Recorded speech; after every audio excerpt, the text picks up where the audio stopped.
هذه سبيلي أدعو إلى الله على بصيرة أنا ومن عليكم ورحمة اتبعني. الله وبركاته. Alaykum assalam wa rahmatullahi wa barakatuh. Hayakallah akhi al-kareem. My first question to you is, how many brothers would you say were Muslim in the prison when you had first entered, and how many brothers were on the Sunnah when you were in prison? Well, there's always been. I did time at 6 different institutions, and at each institution, while I was Muslim and while I was non-Muslim, there's always been an average of like 40 to 60 Muslims per institution, and it's like 55, 60 institutions in the state of Florida. So that'll give you a roundabout number as far as the average. About 40 to 60 Muslims per prison. Now when I first embraced Islam, Dawah to Salafiyya was fairly new. It wasn't new to some, but it was just being introduced to the Ummahs in the state in the Florida state prison systems. But once I was released 9 months ago, those who were upon the Sunnah, out of those 60 Muslims, was probably 45. MashaAllah. MashaAllah. Now, how would you say that these brothers spread the da'wah in the prisons?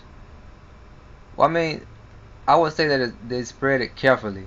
They wouldn't go out and call to something that they didn't really have knowledge of, because we're familiar with the ayat in the Quran where Allah subhanahu wa ta'ala tells us to call to the religion with the sure knowledge. He ordered the Prophet sallallahu alaihi wasallam to do such, and he ordered those who follow Prophet Muhammad sallallahu alaihi wasallam to do such also.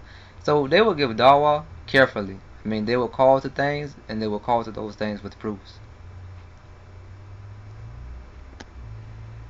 Oh, okay. Assalamu alaikum wa rahmatullah. Wa alaykum assalam wa rahmatullah. While you were serving your sentence, did you have the feeling that the prison was making it difficult for you and the other inmates to have access to the more authentic Islamic educational materials? Yeah, that's an issue. It is an issue as far as, because the prison officials, they know the difference between, Sunni Islam and what we used to call watered down Islam. Yeah, they know the difference, and being that they know that difference, they do try to stop the more authentic literatures from coming in. Not necessarily the literature as far as the books, because they can't stop books from being sent in as long as they come from the publisher. And that's something that I too want, those who may be interested in helping the guys on the inside. If books come from the publisher, they can't be stopped from being sent in. You send them, they can't be stopped. But as far as the DVDs and the CDs and the tapes, they've listened to them, and because they know the difference between, Sunni Islam, or those who are upon Dawah to Salafiyya, and those who are upon something that's watered down, a really, really weak version of Islam, they're more hesitant in allowing the Dawah to Salafiyya materials to come in, if it's on tapes and DVDs and CDs, than they would be for something that's being presented by Worth Deen Muhammad, who we nicknamed Watered Down Deen Muhammad.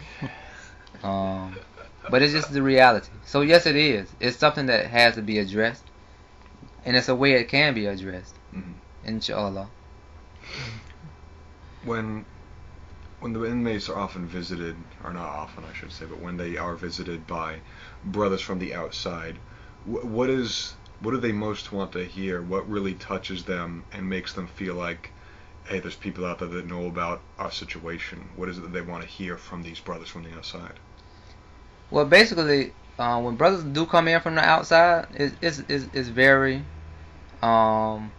emotionally strengthening to see that, somebody did take his weekend off to come on the inside of these gates, to support us and to assist us and to answer questions that we may have.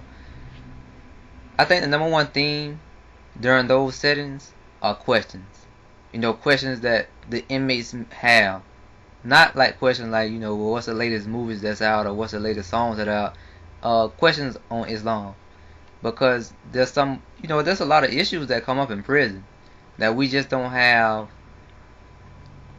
a sense of direction as to how to get this knowledge or how to get this answer. And when those brothers come in, no, they're not sheikhs, and they may not be students of knowledge, but they have access to them.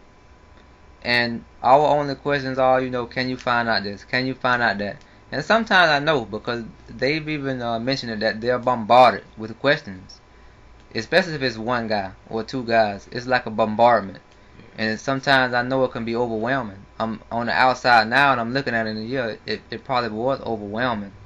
Because the question would constantly come, and half of them they didn't have the answer for. Because they didn't want to give an answer that was incorrect. So the brothers on the inside have a very strong desire to learn. Yeah, I mean, not only a strong desire to learn, but a strong desire to implement what is right. Because we're very familiar with the bid'ah.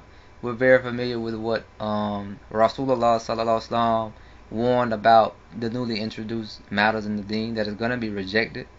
So, I mean, that's something that's taken serious. And we do try to do what is right. We try to do what's authentic. And that's why we ask questions. A lot of questions. Yeah, mashallah. How would you say that the da'wah to Salafiyya is presented in the prison as opposed to the da'wah of the other various sects such as the Shia and the other groups of individuals who call to other than the Sunnah? Well, those who are upon the da'wah to Salafiyya, the first and foremost thing that sticks out to me is they present the da'wah with the proofs.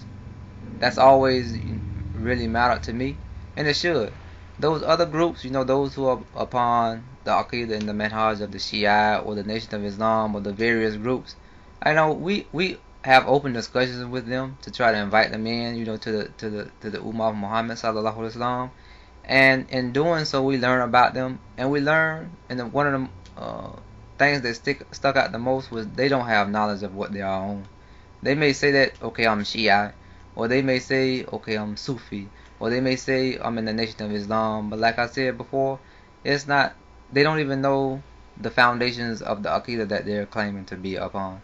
So most times, more often times than none, they end up embracing the Sunnah.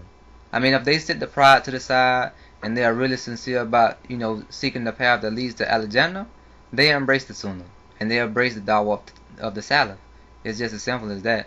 That's why, 90%, 85% of those who are in prison, who are affiliated with Islam, are upon the da'wah to Salafiyya. MashaAllah. Barakallah feek, akhi. Another question: what is the treatment of the Muslimin as opposed to the treatment of the kuffar from the guards? To be honest with you, we have benefits. We are, as far as the religious groups are concerned, we are favored. I guess it's because of the efforts that we've put forward in the judicial system. It wasn't like they just offered these things to us. It's something that we had to fight for. It's something that we litigated for.